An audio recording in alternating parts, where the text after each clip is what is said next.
There's a story that in 1822, during the Greek War of Independence, the Ottoman Turkish forces in Athens found themselves trapped on the historic acropolis. The ruins of the ancient temple complex had been converted by the Turks into a fortress where they were now besieged by the advancing Greek Revolutionary Army.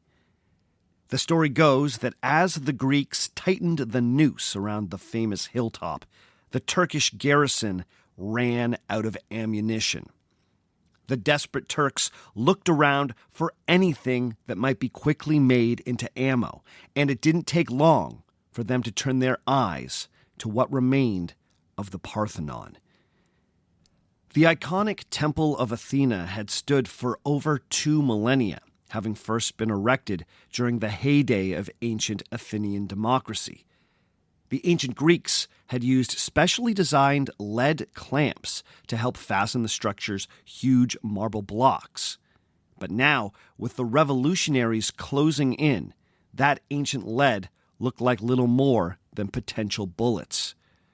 So, the Turkish garrison set about dismantling the monument to salvage what they could for hastily cast ammunition. Meanwhile, the Greeks noticed what was happening and became distressed. Why were the Ottomans so violently attacking the Parthenon?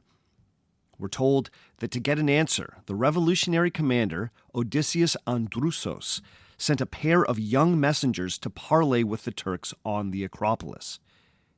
When they returned, the messengers explained to Androussos that the enemy had told them that they had run out of ammunition and were using the Parthenon lead to cast bullets. So, a fateful decision was made. To preserve one of the most symbolically important monuments in Greece, the Greek revolutionaries chose to deliver ammunition to their sworn enemies.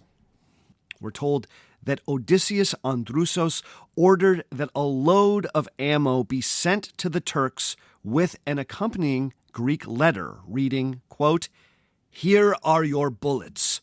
Don't touch the pillars," end quote. Yes, the Greeks literally armed their enemies in the hope that the gesture might save the Parthenon. Or, as Melina Mercouri, the former Greek minister of culture, once put it, quote, "The Greeks had responded in the only way possible. They had virtually redeemed the pillars from the enemy with their blood, seeing that the delivered lead was meant for their own chests." End quote. It's an incredible story that carries a deeply resonant message about just how passionate the Greeks are when it comes to their ancient heritage. But so much of this tale seems, well, hard to believe. The Greek War of Independence, which was fought between 1821 and 1829, was a brutal conflict, even by the standards of the early 19th century. Historians of the era all emphasize the unique ferocity of the war and the uncompromising nature of both armies. This was not a conflict characterized by acts of gallantry. And yet, we're told that during the siege of the Acropolis, the Turks volunteered sensitive information about their ammunition stores to a pair of inquisitive Greek messengers. And when the Greek revolutionaries learned that their enemies were essentially sitting ducks, they chose not to storm the Acropolis and secure the beloved Parthenon, but instead gave the Turks the means to continue occupying the historic high ground. If you keep poking at this story, very quickly other inconsistencies arise. For instance, we know that the revolutionary leader, Odysseus Androussos, did not arrive in Athens until 2 months after the Acropolis had been handed over to the Greeks. So he could not have given the order to send ammunition to the Ottomans. Another version of the story has it that the person behind this act of archaeologically minded chivalry was not Androusos, but instead a man named Kyriakos Pitakis, who would become the first general keeper of antiquities of Greece after the country gained its independence.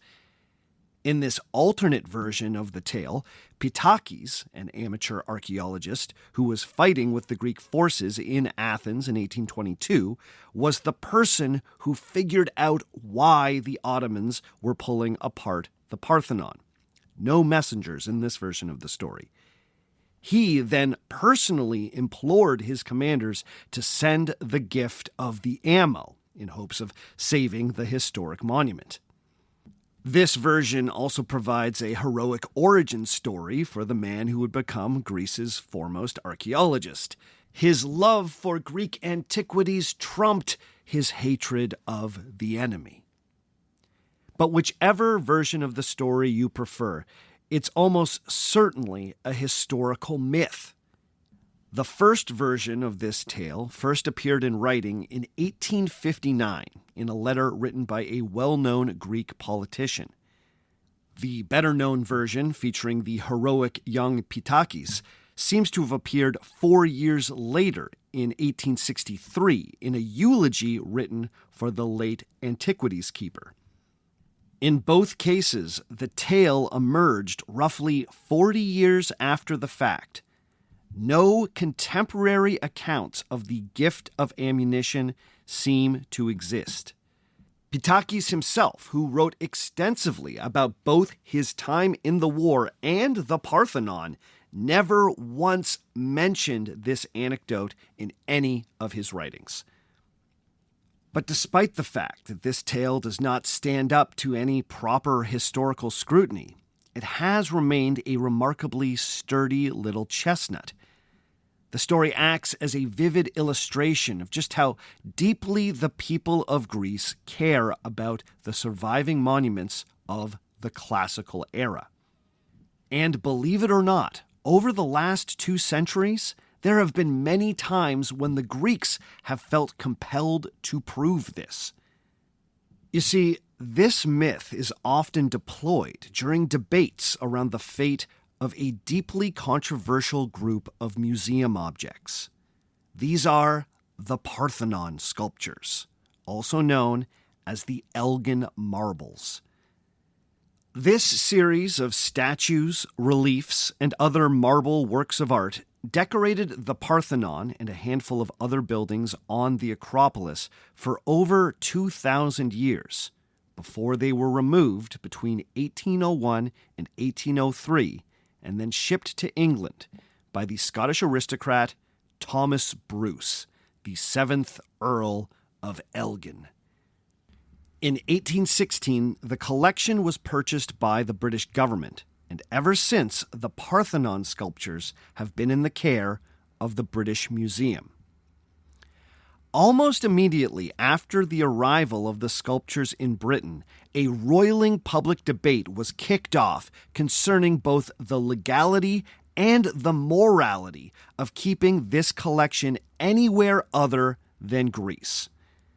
But for the last 2 centuries, the position of the British government and the museum has remained stubbornly consistent.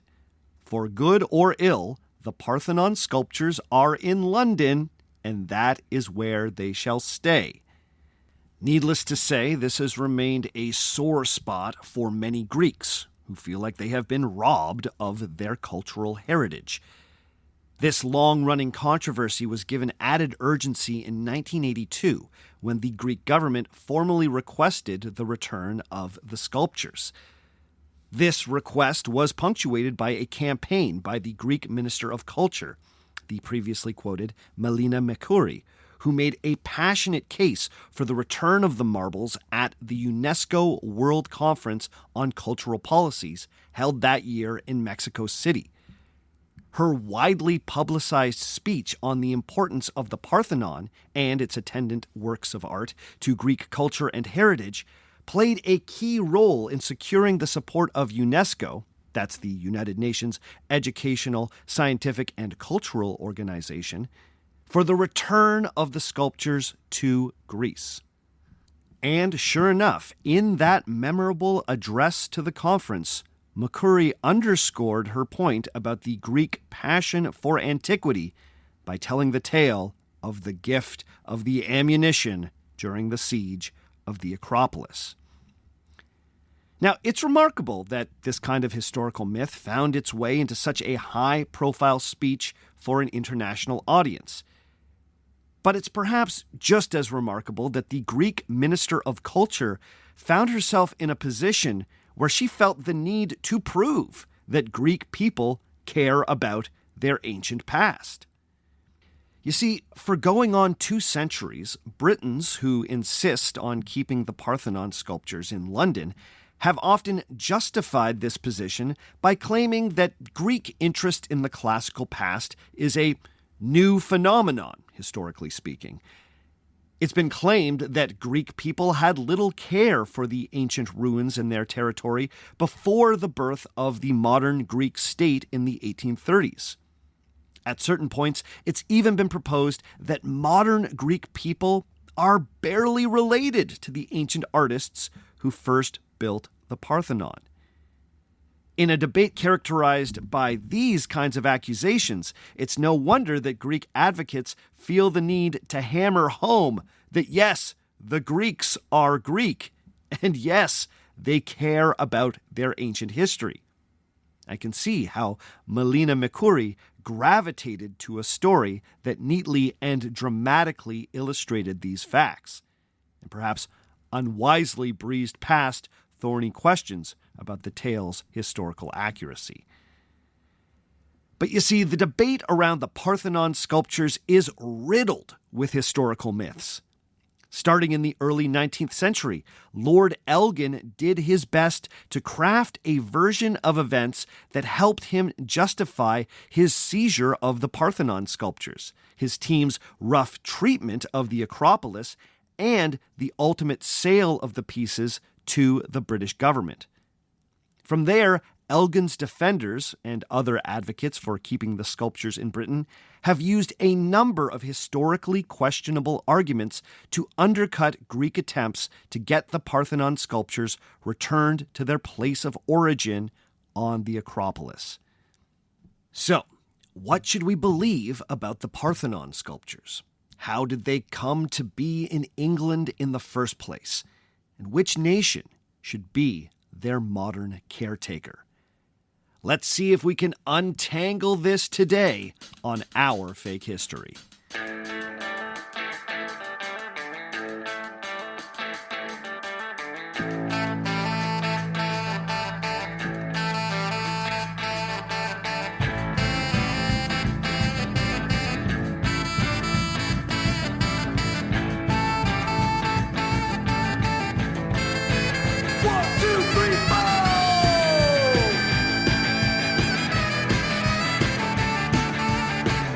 Episode number 234 was The Parthenon Robbed, Part 1.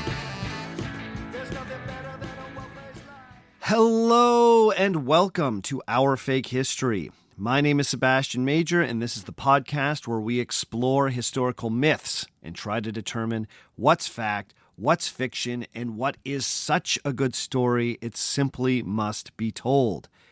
Welcome one and all to Season 11 of this program.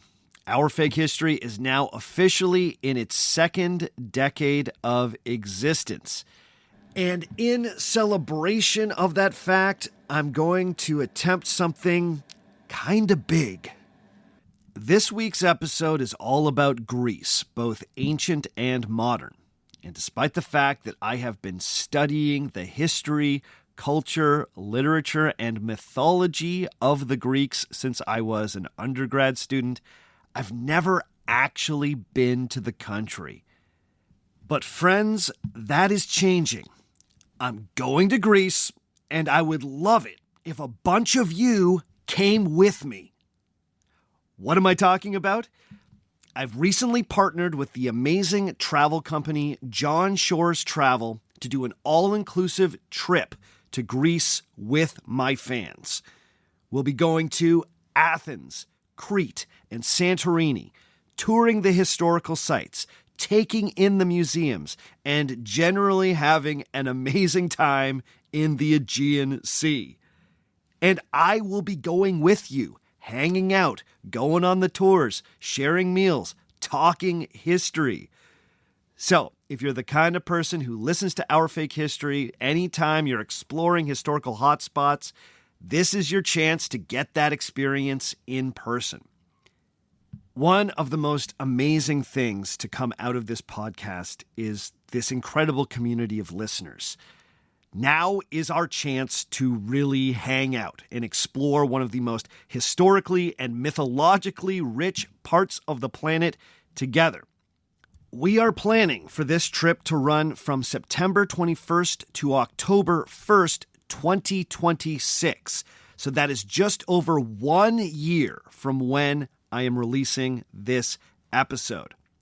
Spots are limited, so if you're interested in coming, please head to johnshorestravel.com/upcoming trips and scroll down and look for the Greece 2026 trip with me. Direct links for the trip itinerary will also be available in the show notes at ourfakehistory.com, posted on Patreon for my patrons, and all over Our Fake History social media. Check it out on Facebook, on Instagram, on Twitter, on Blue Sky. I will have the links posted. When you book, be sure to use the promo code OFH so they know that you are part of the Our Fake History community. They need to know that I sent you. Honestly, guys, I can't wait to do this. So, what do you say? Let's go to Greece together. It's going to rule. All right. Now, when we are in Greece, we will certainly not be missing the Parthenon, Athens' most iconic monument.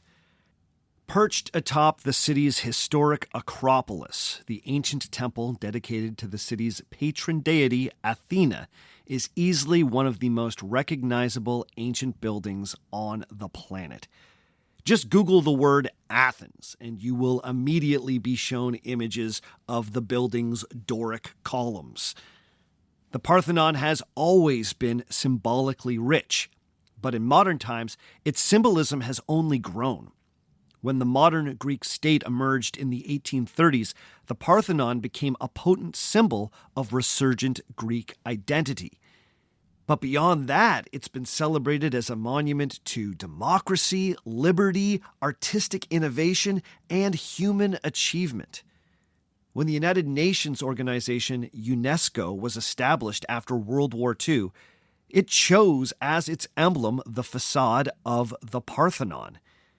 In 2007, the European Union went so far as to officially designate the Parthenon as one of Europe's most important cultural heritage monuments. Given these accolades and the great efforts that are currently underway to protect and preserve this ancient temple, it can be hard to believe that there was a time when foreign visitors could take saws to the building and remove whatever priceless works of art caught their eye. But that is precisely what happened in the early 19th century. Between 1801 and 1803, teams of workers employed by the British aristocrat Thomas Bruce, the 7th Earl of Elgin, disassembled the Great Monument. The team sawed through the ancient marble to remove some 21 marble figures from the east and west pediments, 15 carved metope panels, which had decorated the exterior of the building, as well as 75 meters of Parthenon frieze. The frieze being the carved bas-relief that decorated the upper part of the Parthenon's interior. These objects, along with a collection of other sculptures and marble objects taken from other temples on the Acropolis, were then shipped to England, where they remain to this day. Both the legality and morality of Lord Elgin's denuding of the Parthenon has been in question since the first group of marbles arrived in Britain in 1807. In the early 19th century, many Britons felt uneasy about Lord Elgin's wanton appropriation of these Greek artifacts. But the British Parliament concluded that Lord Elgin's collection had been acquired legally with the appropriate consent from the Ottoman officials who controlled Athens at the time. But this ruling did little to quiet the debate. Not long after the modern Greek state emerged from a bitter war of independence with the Ottoman Empire, there were calls for the Parthenon sculptures to be returned to Athens. But to no avail. Over the course of the past 2 centuries, the debate around the marbles has gone through hot and cold periods, with one of the hottest being in the early 1980s, when Greece formally requested the sculptures' return, a request that was then echoed by UNESCO. But at every juncture, the British government has either found justifications for why a return would be unwise at that particular moment, or they've simply denied that the Greeks have any right to the objects. In Britain, the sculptures are better known as the Elgin Marbles. In fact, an Act of Parliament in 1816 made it so the collection must be officially designated as such by the British Museum. Now, I would argue that name has a way of obfuscating the issue, subtly hiding what the objects actually are. If you're unfamiliar with this case, and you hear that there's a controversy over the Elgin Marbles, the name doesn't make it immediately clear that these are priceless sculptures taken from one of the world's most famous buildings. It doesn't help that the word marbles immediately conjures up images of the children's toy, the glass balls your grandma used to play with. The name Elgin Marbles both makes it sound like these things properly belong to Lord Elgin, while also making the whole issue seem kind of trifling. Just a few marbles, after all. But the Parthenon sculptures are anything but trifling.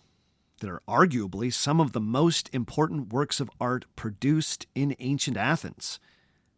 The debate around where these sculptures should rightly reside has a way of bringing out passionate patriotic feelings in both the Greeks and in many Britons. Understandably, the presence of these sculptures in Britain has been seen as an affront to Greek pride. But removing the sculptures from the British Museum would be seen as a blow to British pride. The unstoppable force meets the immovable object. Now, since the early 19th century, there have been a myriad of arguments made, both for the sculptures' return to Athens and for their continued residence in the British Museum. I'm looking forward to diving into all of these arguments and evaluating who has the best case for the ultimate custodianship of these sculptures. But to really understand these arguments, I think we need to properly understand the history of both the Parthenon and Lord Elgin's removal of the sculptures. As we saw in the introduction, this debate has been clouded by a number of historical myths and misconceptions that need to be dispelled. So, in the first part of this series, we are going to concentrate on the history, and then in part 2, we will get deeper into the nitty-gritty of the debate. My hope is that the history will help us see this issue with greater clarity. But you know me, I'm an optimist. So let's get into how the life of a Scottish lord became defined by one of the Mediterranean's great ancient buildings. How did the Parthenon go from being the crowning jewel of Athenian civilization to a neglected ruin to one of the most hotly debated historical monuments in Europe? Let's see what we can find out.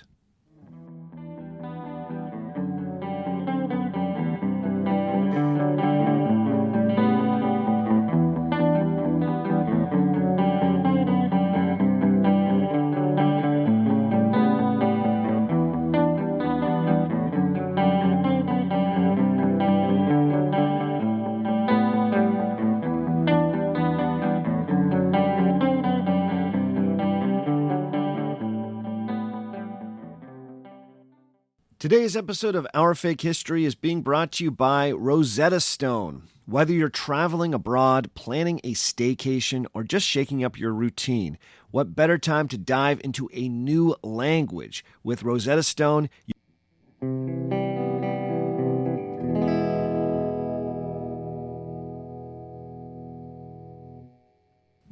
In 1799, the Scottish aristocrat Thomas Bruce, better known as Lord Elgin, became Ambassador Extraordinary of His Britannic Majesty to the Sublime Porte in Constantinople.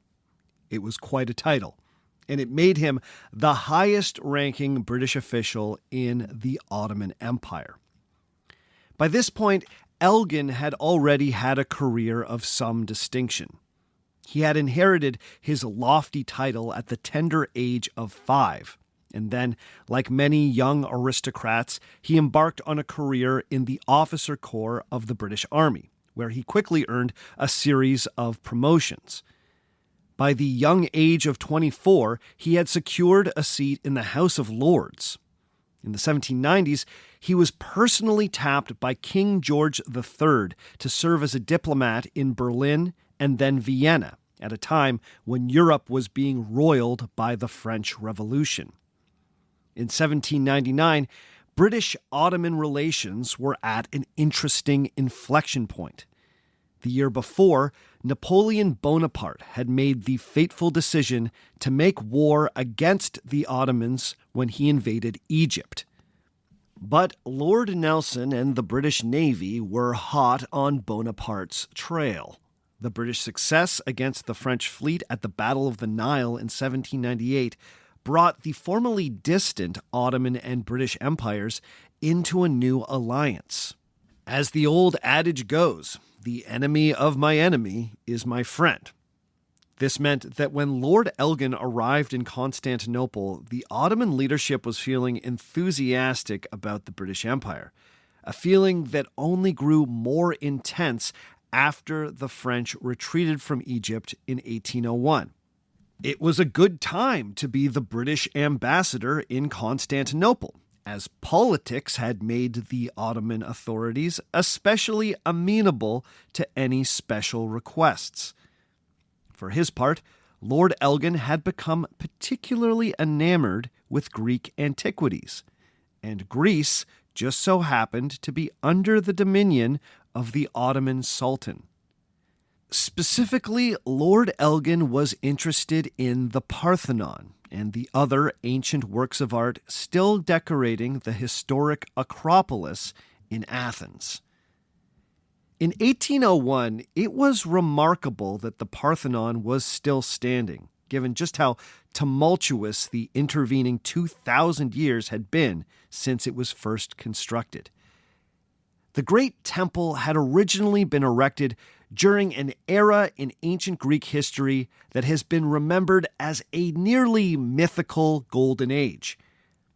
In 448 BC, Athens' Democratic Assembly voted to use its accumulated surplus wealth to rebuild the Temple of Athena the Virgin, or Athena Parthenos, hence the name the Parthenon. The temple had been destroyed a generation earlier when the city had been sacked by the invading Persians. The new temple was meant not only to honor the city's patron goddess, but was also likely meant to commemorate the Athenians who had died in the Persian Wars. Despite the fact that Athens had been burned, the city reemerged after the Persian retreat from Greece as a political, military, and cultural powerhouse. It was an era so impressive that later historians would dub it the Classical Period. Athens in the mid-400s BC is one of those times and places that has been romanticized to the point where getting a clear picture of it can be difficult. To give you a sense of just how effusive historians have been about the Greek city-state in this period, here's a taste of how historian Robert Browning, writing in 1987, described the city that built the Parthenon. Quote, Athens was more than a locus of power. It was also the undisputed center of an astounding intellectual and artistic awakening, which has marked the subsequent history of Europe and the world. It was in 5th century Greece, and above all in Athens, that men first reflected in a rigorous and imaginative way on the nature of knowledge, on the principles that guide human conduct, on the significance of their own past, and on the way that the universe was composed and how it worked. Athens was the first society which sought to solve the great problems of reconciling power with justice, social cohesion with individual freedom, and the pursuit of excellence with equality of opportunity." End quote. Of the Parthenon, he adds that, quote, "It was to be an everlasting monument to this unique and dazzling society." End quote. Haha, whoa. Now, in many ways, Browning's glowing description reflects the idealized understanding of classical Athens that was popular among Western scholars for many generations. This period of Athens history became especially important during Europe's so-called Enlightenment era in the 18th century, when ideas about representative government, personal liberty, and intellectual freedom were gaining popularity among European intellectuals. From that vantage point, Athens in the mid-400s BC, with its democratic government, flourishing theater scene, great sculptors, and burgeoning philosophical traditions, seemed like a society worthy of emulation. As such, I think it's fair to say that classical Athens has been placed on a bit of a pedestal. There's a tradition of emphasizing Athenian and Greek contributions to art, culture, science, and philosophy, while ignoring contributions from other parts of the planet. Romantic descriptions of classical Athens also have a way of glossing over the many problems and contradictions that were endemic to that society. Generally, I think we should be very skeptical of any historical era that's held up as a golden age. As a rule, golden ages tend to be historical myths. But with that said, we shouldn't overcorrect, because classical Athens was legitimately very cool. As the Parthenon was being built, Sophocles and Euripides were writing their timeless plays. Euripides' incredible work of drama, Medea, first hit the stage the year that the temple was completed. Socrates watched the temple rise as a young man, and his philosophical acolytes, Plato and later Aristotle, created their great works in its shadow. This was the heyday of Athenian democracy, and one of the most successful democratic leaders, Pericles. This era also represented the apex of Athenian imperialism, when the city-state carved out an empire, dominating many of its fellow Greek states by way of the Delian League. This commercial and military expansion meant that Athens became very rich, and that wealth was reflected in the new Temple of Athena. As Professor J.M. Cook has pointed out about the Parthenon, quote, "Practically every block is unique so as to fit tilts and curvatures. Such extravagance could never be afforded again." End quote. The extravagance was in both the temple's design and its decoration. The principal architect behind the Parthenon was an Athenian named Iktinos, although most scholars now think that there were likely many designers involved. The final creation was built entirely of Pentelic marble quarried in Attica and featured 58 towering Doric columns. But just as spectacular as the temple's design were its sculptures.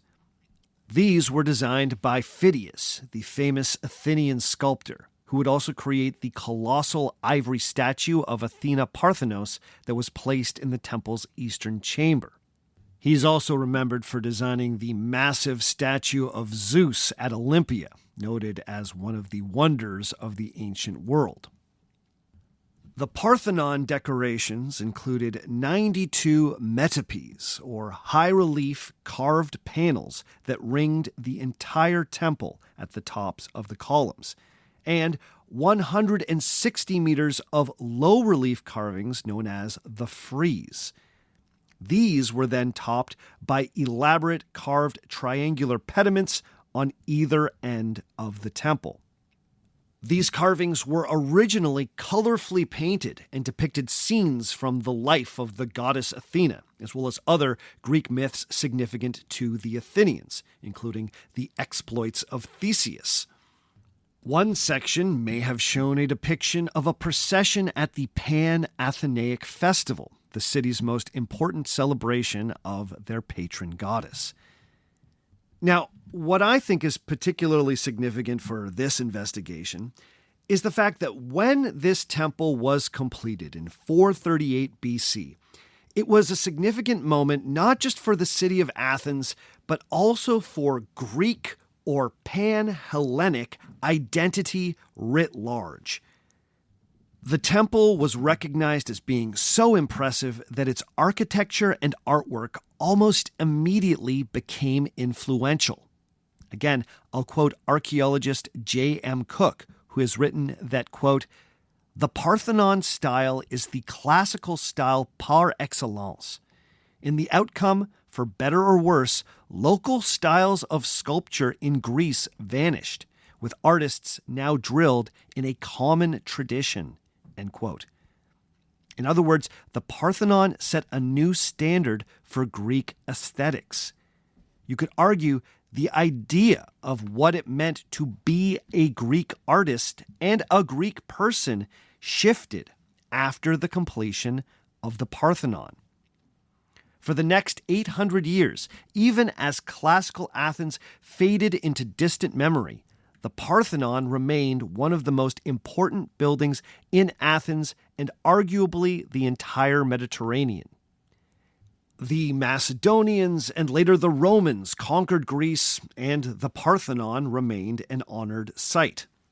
At various points, the temple fell into disrepair, at one point being badly damaged by a fire that collapsed the roof, only later to be restored. Things changed dramatically during the reign of the Eastern Roman Emperor Theodosius II in the early 5th century AD. The Christian emperor officially closed the last of the great pagan temples in the empire, the Parthenon included. At that point, the temple was renovated and transformed into a Christian church. This 5th century reimagining represented the most significant change to the building since its construction. This included a complete rebuild of the east end to accommodate a new apse. Now, you may read that the Christianization of the Parthenon included the defacement of Phidias's pagan sculptures. And there is some evidence that classical statues in the Parthenon were defaced by Christians of this era. There were certainly overzealous priests who were trying to strike a blow against pagan idols. But this destruction was not systematic. While some priceless works of art were lost during this early Christian period, for the most part, Phidias's sculptures simply became part of the church. Based on the descriptions that have come down to us, the Parthenon as a church remained an impressive and beautiful building for the next few centuries. As late as 1390, the erstwhile ruler of Athens, King Pedro of Aragon, described the whole acropolis as, quote, "the richest jewel in the world, of which every king in Christendom would be jealous," end quote. Just under a century later, in 1458, the city was captured by the expanding Ottoman Empire. At this point, the Parthenon went through another significant change. The Turks transformed the acropolis into a fortress that would be permanently occupied by their local garrison in Athens. The Parthenon was transformed from a church into a mosque. Now, once again, it's rumored that the Muslims used this opportunity to deface Phidias's sculptures, but that also seems to have been an exaggeration.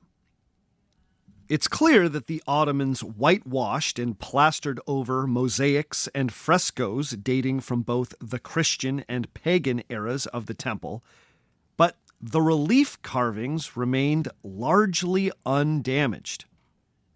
Now, amazingly, through all these invasions, religious changes, and remodelings, the Parthenon remained remarkably resilient. The greatest disaster to befall the historic building would arrive in 1687, 2,000 years after the Parthenon was first raised.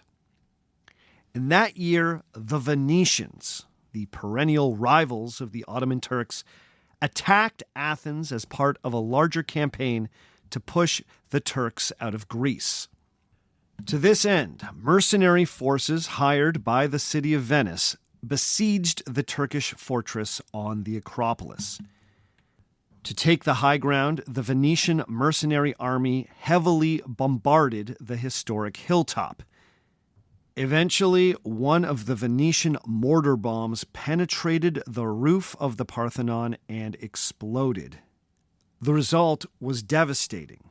The middle portion of the building was almost completely destroyed, and all the columns on the east porch were brought down.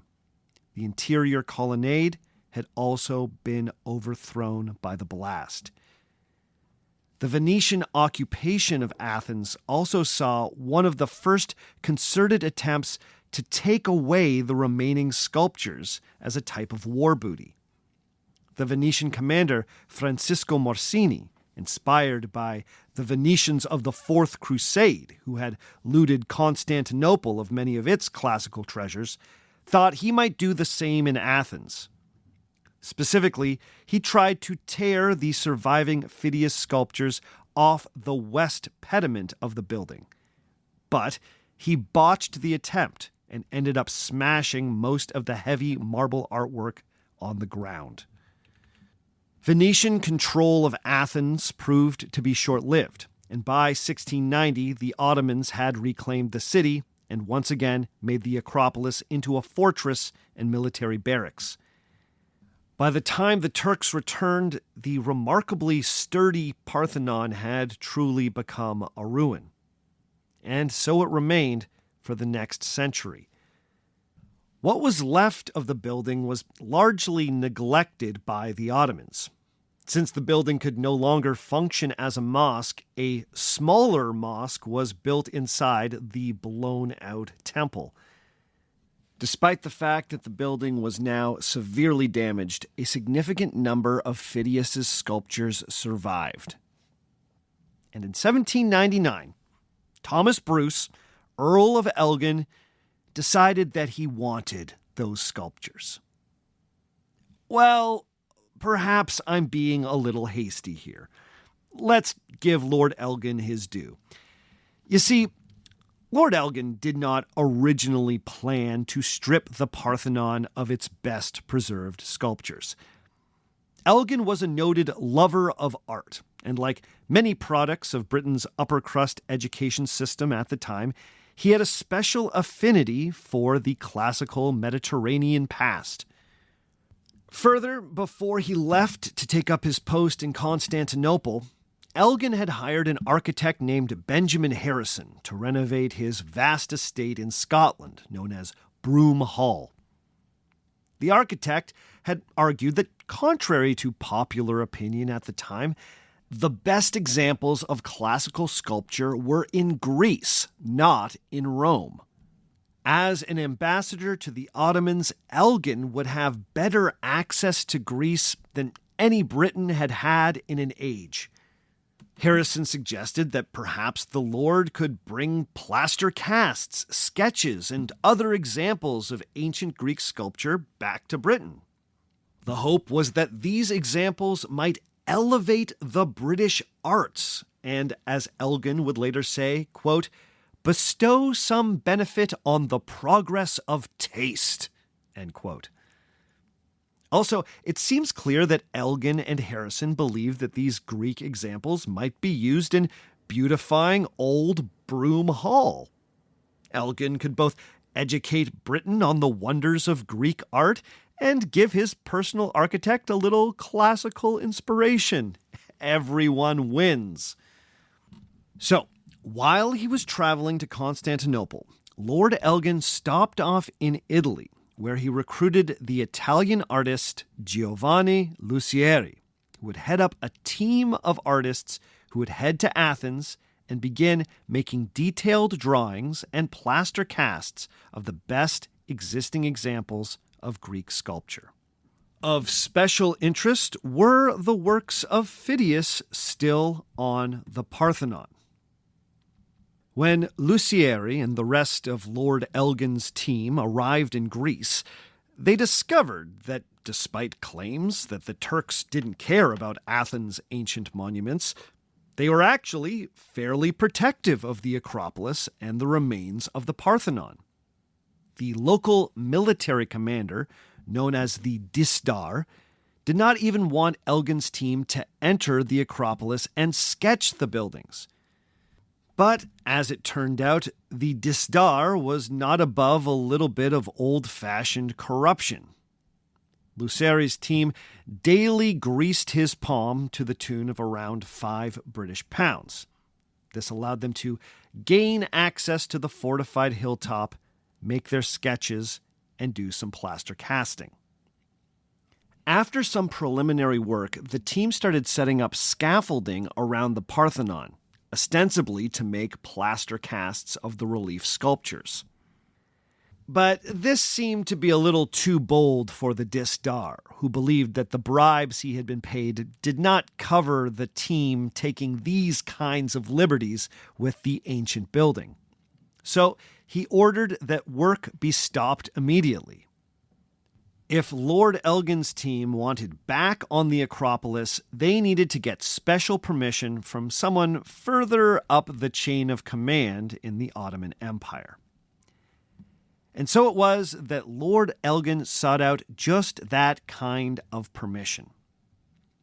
As I already mentioned, in 1801, British victories against Napoleon in Egypt had made the Ottoman court particularly well disposed towards Britain's ambassador extraordinary.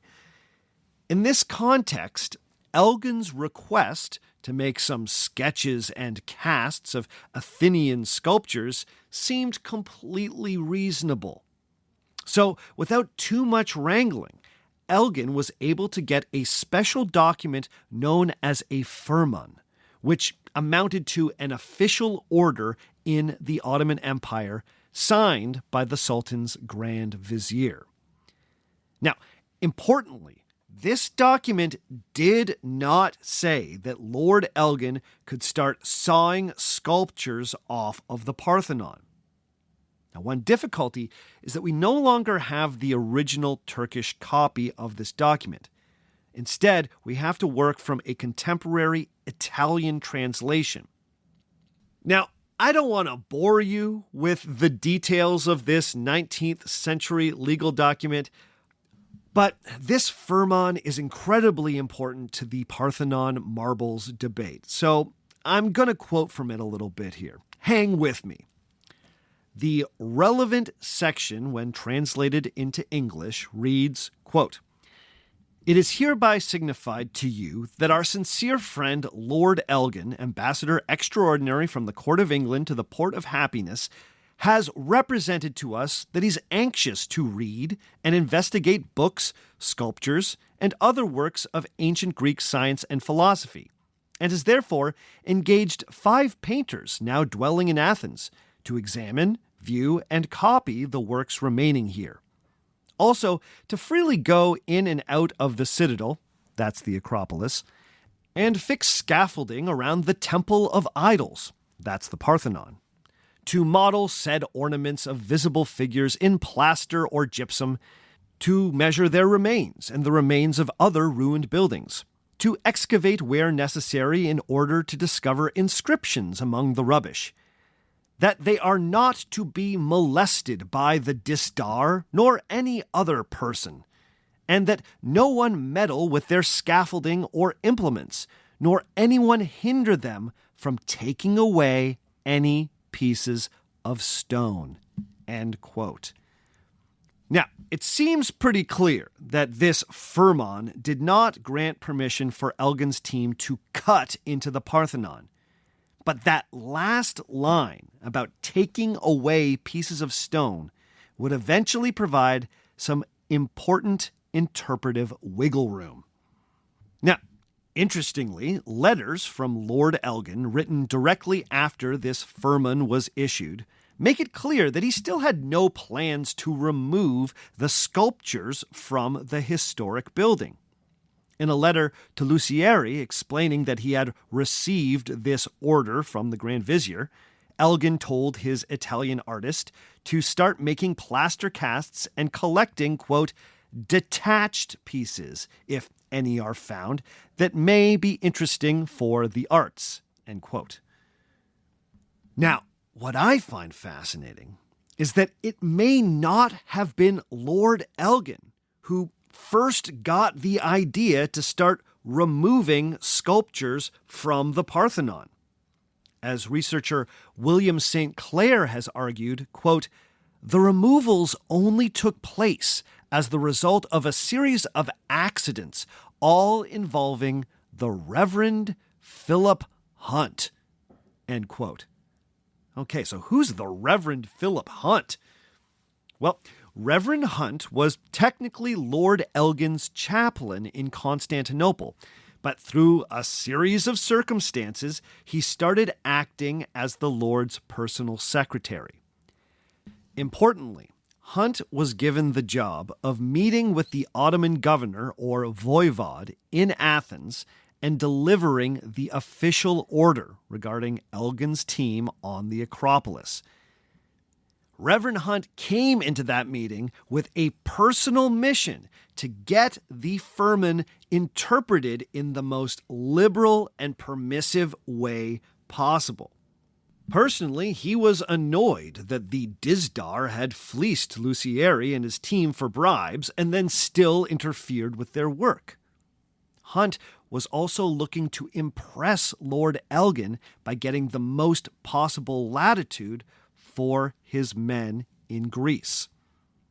It was Hunt who first made the request to the Ottoman governor to remove the best preserved metope panel from the Parthenon. Now, this was not covered by the official order or firman, but Hunt had a lot of leverage in that particular moment, given the state of Anglo-Ottoman relations.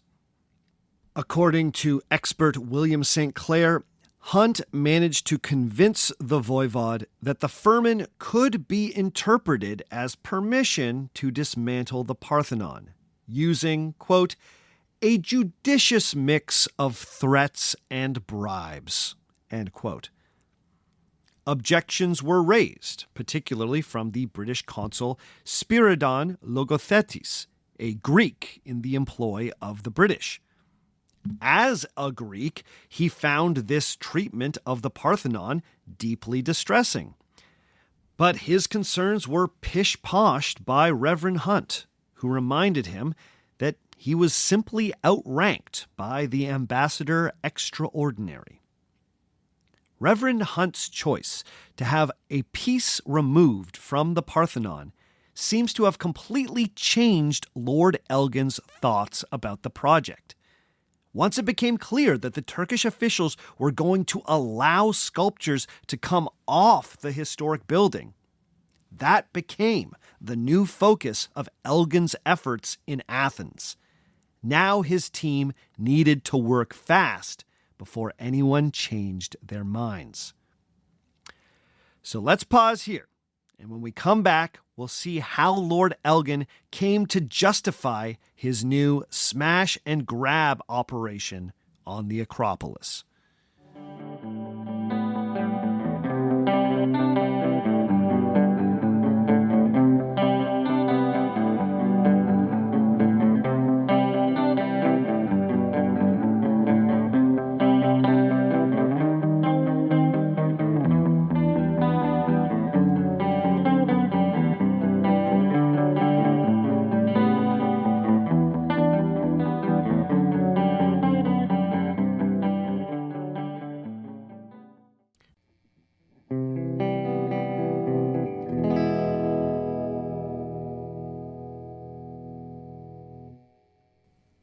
One of the most enduring justifications for Britain's possession of the Parthenon sculptures is the idea that Lord Elgin saved the marbles from destruction. You see, after the arrival of the marbles in England, Lord Elgin was compelled to justify his acquisition before the House of Commons. There, he claimed that he had been shocked by the destruction that had taken place on the acropolis. He testified that travelers were casually chipping souvenirs off ancient sculptures.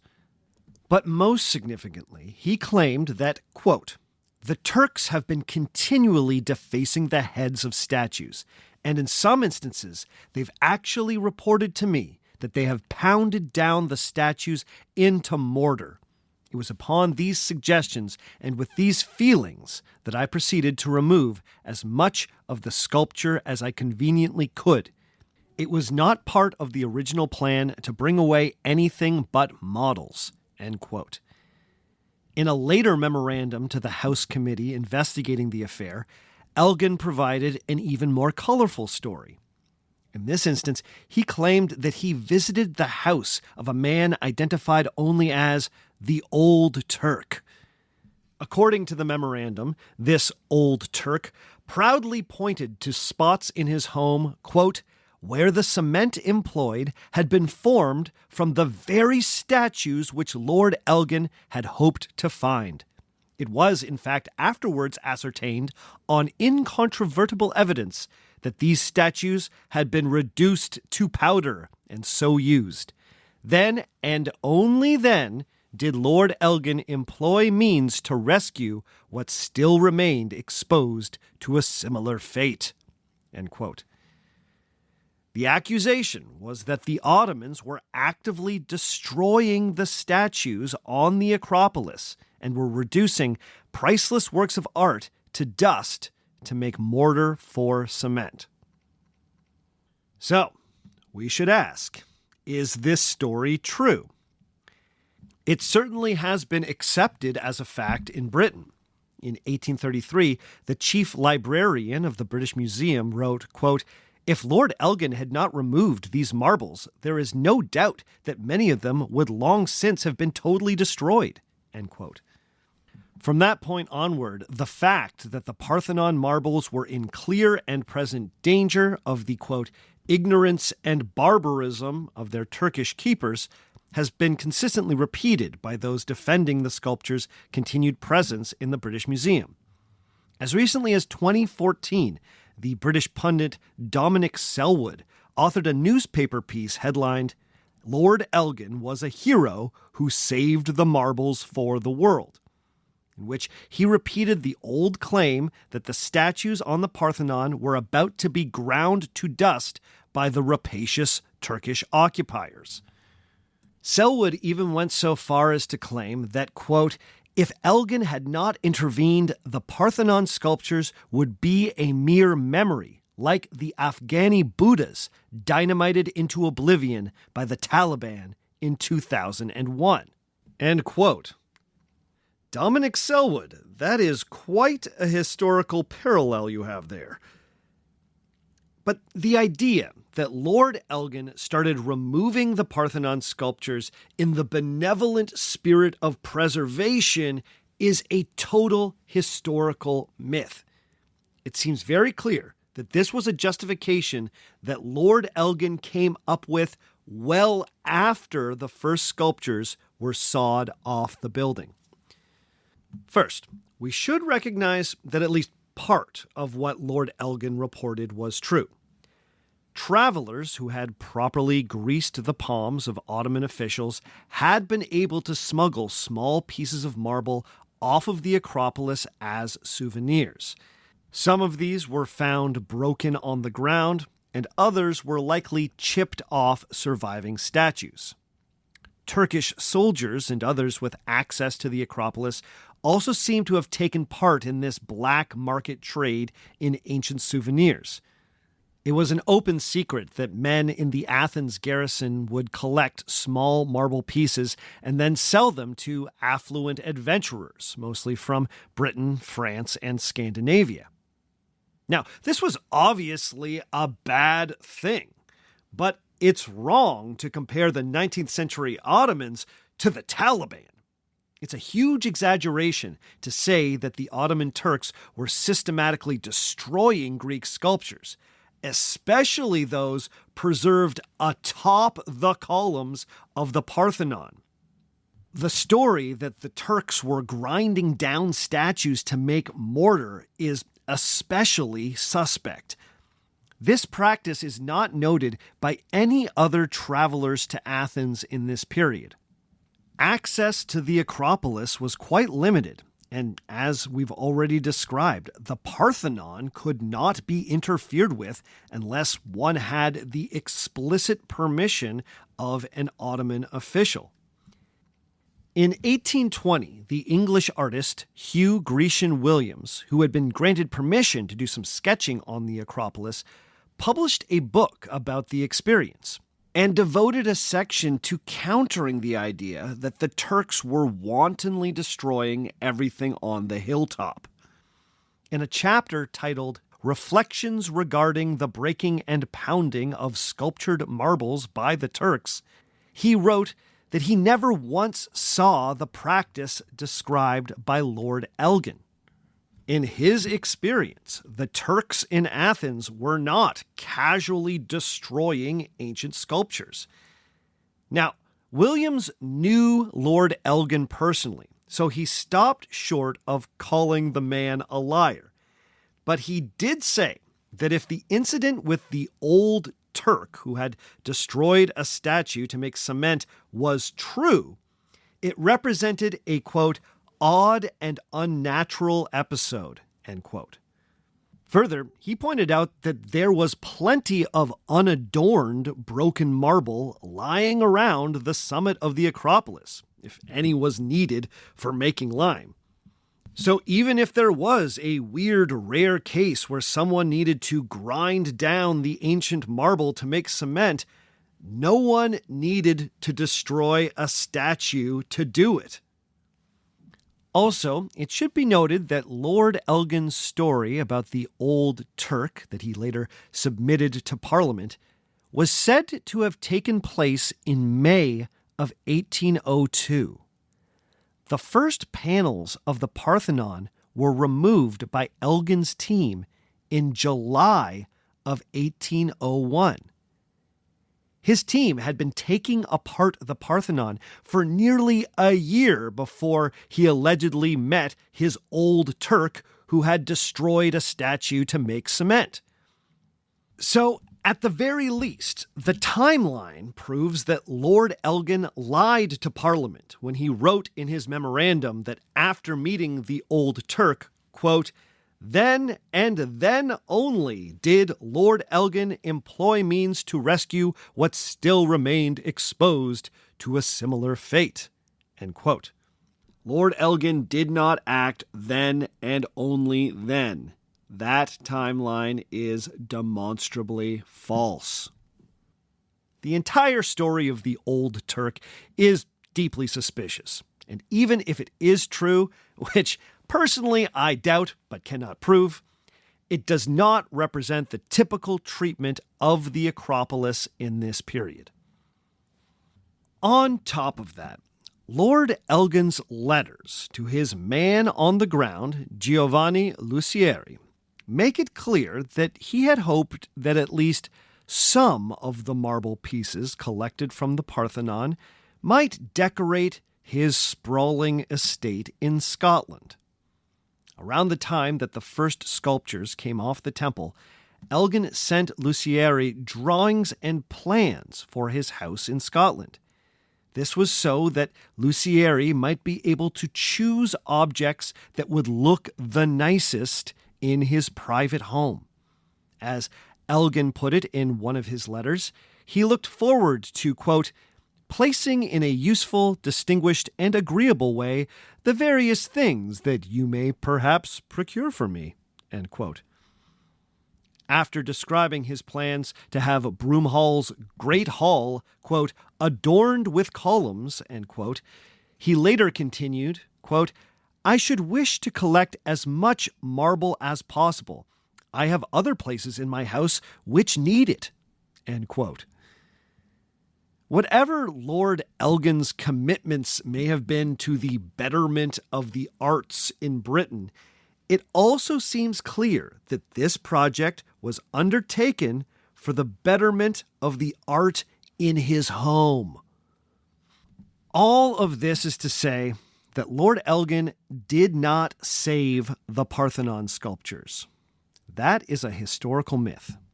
It's very clear that the removal of the Parthenon marbles was not motivated by any spirit of preservation.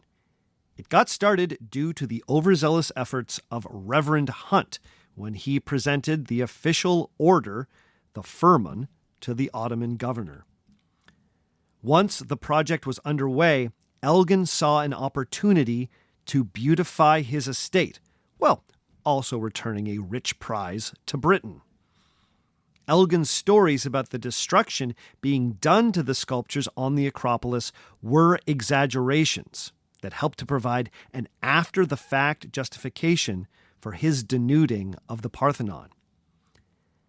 It could also be argued that the sculptures that were of particular interest to Lord Elgin, that is, the relief carvings affixed near the top of the Parthenon that could only be accessed by way of scaffolding, were the objects least likely to be damaged by souvenir collectors or alleged cement makers.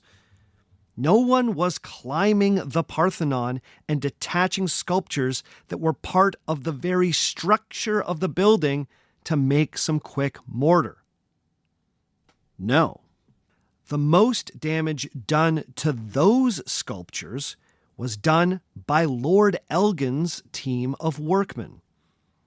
One English traveler named Edward Dodell happened to be on the scene when the sculptures started coming off the Parthenon.